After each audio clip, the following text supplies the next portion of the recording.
أعوذ بالله من الشيطان الرجيم. بسم الله الرحمن الرحيم. اللهم صل وسلم وبارك عليه وعلى آله وأصحابه ومن تبعهم بإحسان إلى يوم الدين أما بعد. Peygamberimiz sallallahu aleyhi ve sellem bir hadisinde aytdı: "Leysa minna men da'a ila asabiyetin ve leysa minna men qatala ala asabiyetin ve leysa minna men mata ala asabiyetin." Bu hadisinde Peygamberimiz sallallahu aleyhi ve sellem aytdı: "Bizden tugul kim şakırsa asabiyaga yani fanatizmga, hem bizden tugul kim suğuşsa fanatizm bilen yani şunun üçün, hem bizden tugul kim ulsa şuşu halinde yani gasabiyada yaki fanatizm üçün." Gasabiya degan söz Arap tilinde indi gasab yaki ahsab degan sözden alıngan, yani nervlar kişinin hareketlerin bilgili turgan işleri. Şuna nigizlenip, yani açığına nigizlenip kişini gadillikten, ortalıktan çıkara turgan işler gasabiya deb atala. Alimler ayttılar, gasabiyanın, fanatizmning bütün türleri de mezmum, şeriat tarafından tıyıla, hem günah işler deb. Ol gasabiya, fanatizm bilirga mümkin Araplarda indi cahiliyet vaqtında bulgan aruh yaki gaile fanatizmi, yani özünün aruğundan, özünün qabilesinden bilsa, hem Allah aytatirgan bulganlar unsur ahaka zaliman ev mazluman, özünün qan tuğanına yardım et, ol zalim bilsa da mazlum bilsa da, kişilerini rencitse de rencitilse de özünün qanından bulgan kardeşine yardım et diye turgan bulganlar. Hem alarda şuşu aybir taralgan. Şulayık ol bulurga mümkün milletke nigizlenip hazırgi vaqtdagi kebek meselen özünün milleti üçün başkalarını rencitu, zulüm kılu, özüneki hak bulsa da hak bulmasa da, yaki özünün fikri üçün, hem bu aybir Müslümanlar arasında da var. Müslümanlar arasında bulganı din üçün fanatizm bula almay. Şuna göre alimler aytkenler, fanatizm gasabiya alar barsa da mezmum deyip. Çünkü din Allah Teala Kur'an'da aytkençe kuntum ummeten vasatan litakunu şuhada'a alen nasi degan, siz en orta ümmet buldunuz başkalarga şahitler bulur üçün, şahitlik kılır üçün. Ortalık bulgan jerde gasabiya yaki fanatizm bula almay. Şuna göre de İslam dininde dini fanatizm yok. Şuna göre ayttılar, bütün türlü fanatizmlarda, gasabiyada mezmum, tıyılgan dediler. Çünkü din bizning ortalıkta hem Allah Teala onun tertiplerin gadillik bilen bilgilegen, hem kişini zulüm kılı yaki zulüm ituga, rencituga yol kaldırmagan. Ama başkaları kimningdir özünün mezhebi üçün başkalarını rencitu yaki zulüm kılı, kimningdir özünün hizbin, hazırgi vaqtda indi keng taralgan partiyasına yardım etir üçün yaki üstün çıkarır üçün başkalarını zulüm kılı, yaki özünün türkümün hem başka aybirler. Müslümanlar arasındağı bulgan, indi ol havariciler çıkkan vaqtdan birli, hem hazırgi vaqtdağı bir-birisi bilen soğuşular, olar barsa da şuşu gasabiyaga, fanatizmga nigizlengen.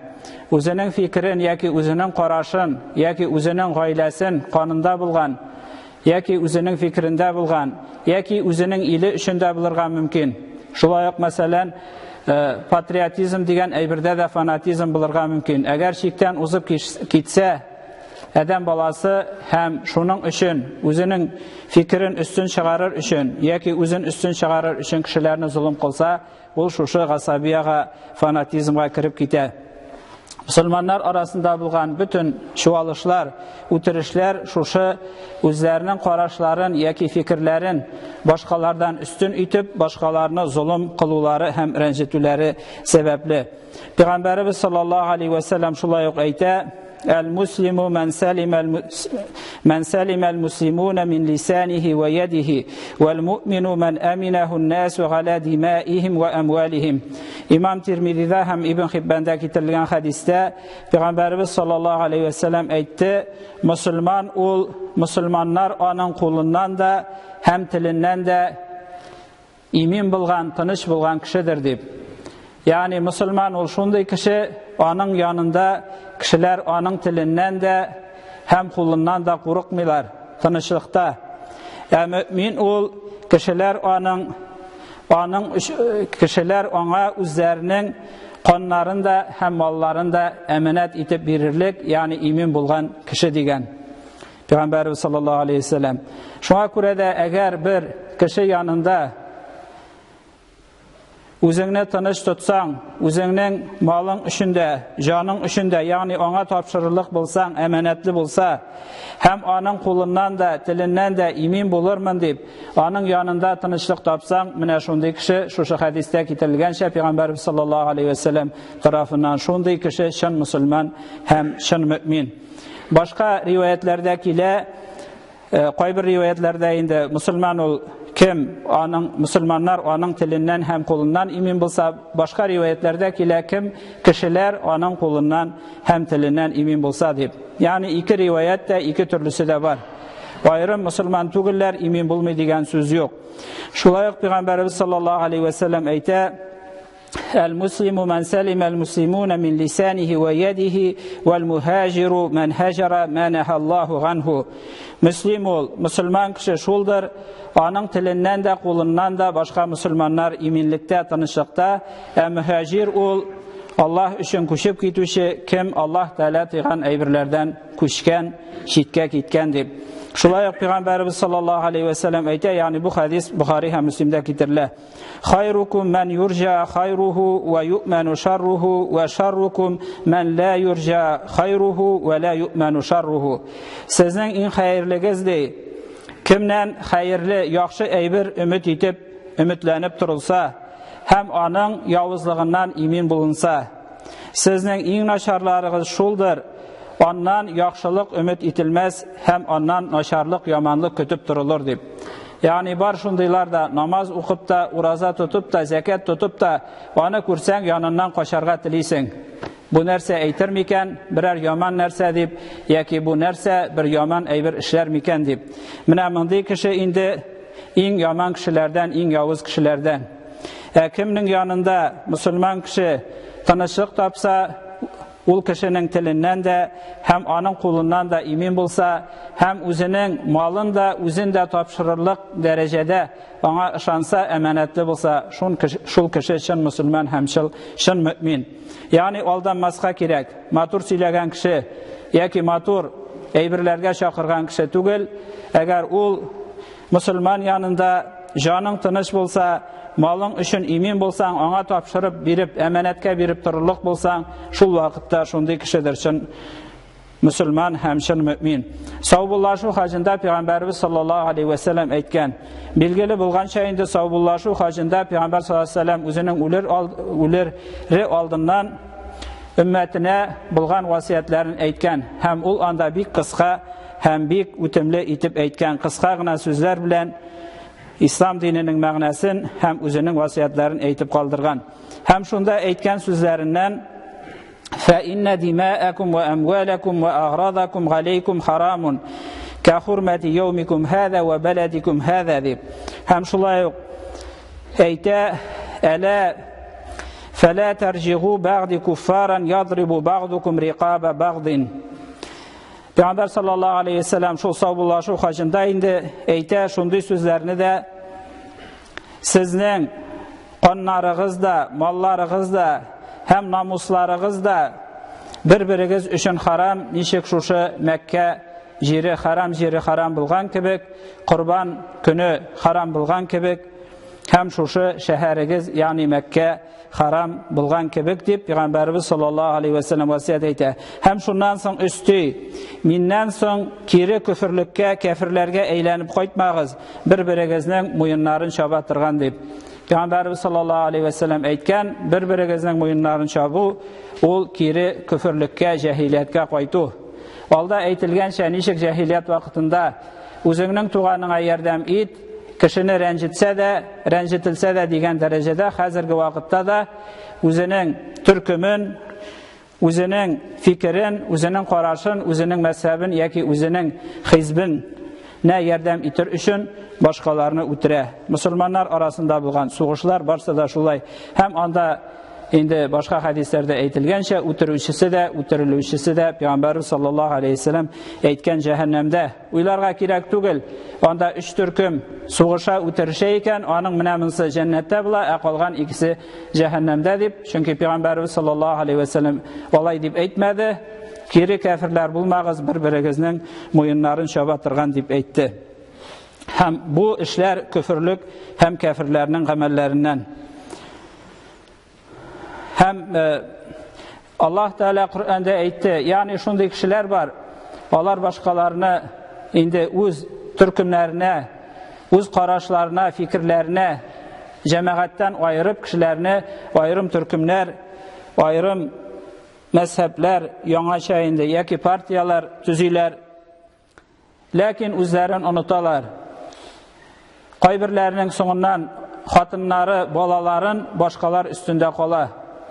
Boshqalarga, ya'ni qo'l so'zib, xayr so'rab yuruvchilari da bor. Ya'ni kimnidir o'zining fikrin ustiga chiqaram deb, kimgadir yordam etam deb, o'zining ustunda bo'lgan vazifalarini qoldira, ham harom ishlar ishli. Alloh taolo Payg'ambarimiz sollallohu alayhi vasallamga da aytdi: "Va anzir g'ashiratakal aqrabin." Ham kisat eng birinchi o'zingning yaqin bo'lgan tuğanlaringni dedi. Ham bu kishilar eng birinchi o'zlari uchun javob bersalar, ularning ustunda xotinlari ham bolalari uchunda qo'yadir ketib, onda balalarin xotinlarini qoldirib, o'zlari o'lib, ular hatto musulmonlar orasida bo'lsa da qul darajasida yashovchilar da bor. Ya'ni qiyomat kunida ular uchun so'ralashaq, chunki uning ustunda her biriz kütüşü hem kütüğünüz üçün cevap veredi. Şuna göre de özünün xotining, özünün balaların, özünün tuğanların eli iman getirdiler mi? Nerse işledin onlarını İslam'a önder için, onlarını Allah Teala yoluna kundirir için. Kur'an'da Allah Teala aytgancha, yaxşı va'z hem hikmet bilen onlarını Allah Teala yoluna çağırdın mı? Şular için sıralaşaq, başkalar için tugul. Ebu Hureyre radıyallahu anh'dan kitirilib, Peygamberimiz sallallahu aleyhi ve sellem aytdi: "Etadruna manil muflis" deyip kim biluşi, bankrot buluşu turunda bilesizmi deyip, hem indi sahabeler ol indi altını, kümüşü bulmagan kişi deyip aytgaç, Peygamberimiz sallallahu aleyhi ve sellem aytdi: "Menim ümmetimden, yani musulmanlardan bankrotka düşüşü muflis ol من يأتي يوم القيامة بصلاة وصيام وزكاة ويأتي قد شتم هذا وقذف هذا وأكل مال هذا وسفك دم هذا وضرب هذا." Peygamberimiz sallallahu aleyhi ve sellem aytdi: "Bütün amelleri yokka çıkışı, ukunuşu, hem bankrot buluşu benim ümmetimden kıyamet günündedir. Namazların okugan, urazaların tutkan, zekatların bilgen." Yani bu tigi namazda o'qimay turgan kishi turunda tugul, namazlarini da o'qigan, urazalarını da tutgan, zakatlarini da bergan, lekin bu kishini sukkan, bu kishini haqsizga g'ayiblagan, bu kishining molini oshagan, bu kishining qonini to'kkan, ham bu kishiga suqqan yoki qiynagan. Ham endi hadisning davomida aytilar, ham shusha ranjitilgan kishilarga buning savaplari, yani namazlarından, zakatlaridan, urazadan bulgan savaplari taratılır. Hem eğer onun savaplari bitse bütüney, tigi kishilarning gunohlari buning üstüne yüklenir, hem cehennemge ırgıtılır degan. Yani bu turda uylagan kishi bunda aytilmay, kishini o'tirugina yoki zina qilib deb, falan kishini sukkan, falan kishini haqsizga g'ayiblagan dey. Shuning uchunda onun savaplari ranjitilgan kishilarga berilajak. Hem bu indi eng ulu ukunish bulaşaq, bu kishilarga uraza tutup da, namaz o'qib da, zakatlarini berib da, qiyomat kunida jahannamga kirajak kishilar. Allah Teala Maide suresi 32. ayette ayta: "Men qatala nefsen bi gayri nefsin ev fesadin fil ardı fekennema qatalen nase cemi'a ve men ahyaha fekennema ahyan nase cemi'a." Bu ayette Allah Teala aytdı: kim bir canını öldürse, yani kişigine de deyip aytmayım, namında nefsi deyip aytaydı Allah Teala. Kim bir canını öldürse, canını kıysa, haksızga, yaki yer yüzünde buzukluk kılmagan kişini, yani haksız revişte kişinin canını kıysa, ol bütün kişilerini öldürgen kebek bulur. Galimler ayttılar, tefsir galimleri, bu indi yaki başkalarga örnek görsetkeni üçün, yani işitkenimiz var şunday sözünü de bir Müslüman kardeşimiz ayta, bu indi elek indi. Mina kildiler dedi, ayttılar dedi. Eyde şulay soğuşqa barabız, kafirlerini öldürəbiz. Neçik indi onlarını öldürəsin, neçik kişi öldürəsin degeç, sarıq suyğanın var mı deyip ayttılar dedi. Mina şunun kibik indi ol birinçisindegine kıyın, yanadan ol sarıq suyğan kibik, yanadan ürenesin deyip ayttılar dedi. Lakin Allah Teala ayta, kim haksızga kişi canın kıysa, yani her eybirinin öz uğrunu soğuş kırında eyi, anda kirek, dertte, darmanda, hem yarsu da, hak üçün bulganda, özünün canını saklap, malını saklap, dinini saklap, yaki namusunu saklap, ama indi haksızga bulganda, ol bütün kişilerini öldürgen kebek. Çünkü mınday kişiler başkalarga yol körseteler, özleri yer yüzünde buzukluk kılıp kına kalmay, başkalar onlarga iyerip buzukluk kılalar, hem turu yoldan yazalar. Cerir ibn Abdullah radıyallahu anh'den Peygamberimiz sallallahu aleyhi ve sellem aytdı: "Men la yerhamin nase la yerhamuhullahu." Peygamberimiz sallallahu aleyhi ve sellem şefkatli hem merhametli bulgan. Kişilerge qarata da, barcha can iyelerine qarata da, hem hadislerde kelgençe Peygamberimiz sallallahu aleyhi ve sellem yanında Medine'nin bir kız balası deyip, bala şağa kelip, anı kulundan tutup, üzüne kirek işini işletirge iyertip alıp giteydi. Hem Peygamberimiz sallallahu aleyhi ve sellem şuna iyerip gitip, ol bala tilegen eybirini işlebdi, sonundan kiri koyta idi degen. Hem Kur'an'da Allah Teala da ayta: "Velev kunta fazdan galidal kalbi lenfazzu min havlik." Eğer sen katı bağırlı, katı köngüllü, kırız kişi bulsan, senin yanından koşarlar idi degen. Peygamberimiz sallallahu aleyhi ve sellem yumşak köngüllü, merhametli, hem gadil bulgan, hem Allah Teala gadillikni süyüşü, her bir işinde, turmuşunda bulsun, soğuşunda bulsun, gadil bulgan, hem gadillik körsetken, rencitmegen, hem zulüm kılmagan. Bu hadiste aytilgençe, kim kişilerge rahimli bulmasa, Allah Teala ona rahimli bulmaz degen. Hatta soğuş kırında da rahimli bulgan, zulüm kılmazka, şikten ozmazka buyurgan Peygamberimiz sallallahu aleyhi ve sellem. Indi Müslümanlar arasında aytip durası da yok. Allah Teala ayta: "Ve taavenu alel birri ve taqva ve la taavenu alel ismi vel udwan."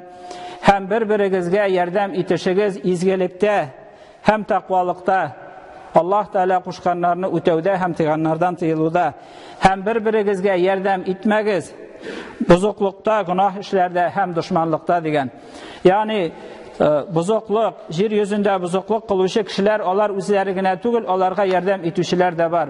Neşik izgilikke bendeler, Müslümanlar indi bigirekte birbirsine yardım etişken kebek, şuşu buzukluklarda da, fitnelerde de, soğuş, kan kuyuşta da, bigirekte Müslümanlar arasında birbirsine yardım etişüçüler var.